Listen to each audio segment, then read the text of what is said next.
El día de hoy estuve preparando estas bolitas de carne que las vi en el internet. La verdad, esta receta yo la vi en el internet y me puse a prepararlas en un 2 que 3. Porque es que la verdad se miraban tan buenas y dije yo, bueno, las voy a preparar también. A la carne solo le puse tomate, cebolla, chile, pimiento y hojitas de hierbabuena. Esa hierbabuena le da un sabor a estas bolitas de carne. También le estuve colocando fideos Maggi. De verdura solo le coloqué papita y zanahoria y también un poquito de cilantro. Y para acompañar esta sopita también estuve haciendo unas tortillitas hechas a mano que no pueden faltar.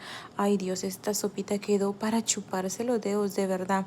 También estuve preparando un chilito que es jalapeño, cebolla y cilantro para que le diera más sabor.